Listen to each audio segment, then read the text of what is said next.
Hi welcome back. നമ്മൾ ഇതാക്കാൻ പോകുന്നത് ബ്രെഡ് റെസിപ്പി, ബ്രെഡ് പൊരിച്ചത്. അതിന് വേണ്ട സാധനങ്ങൾ: പാല്, മിൽക്ക്, 2 എഗ്ഗ്, ഷുഗർ. ഇത് നന്നായിട്ട് മിക്സ് ചെയ്തിട്ടെടുക്കാം. ഷുഗറും 2 എഗ്ഗും പാലും. ഒരു 1/4 ലിറ്റർ പാലാണ് ഞാൻ എടുത്തിട്ടുള്ളത്. അത് നന്നായിട്ട് മിക്സ് ചെയ്യാം.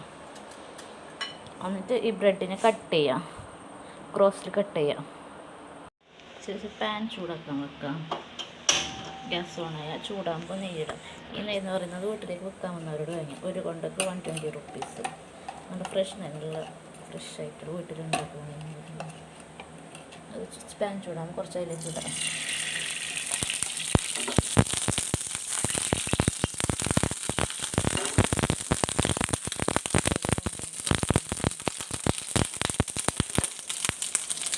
ശേഷം ഈ മിക്സിലേക്ക് നോക്കിയിട്ട് ബ്രെഡ് ഇങ്ങനെ പീസ് ചെയ്യേണ്ടത് ഇതിൽ മുക്കിയിട്ട് ഫ്രൈ ആക്കിയിട്ട് എടുക്കുക. നെയ്യിൽ ഫ്രൈ ആക്കി അത്രയും അങ്ങോട്ട് മറിച്ചിടുക. Thank you for watching.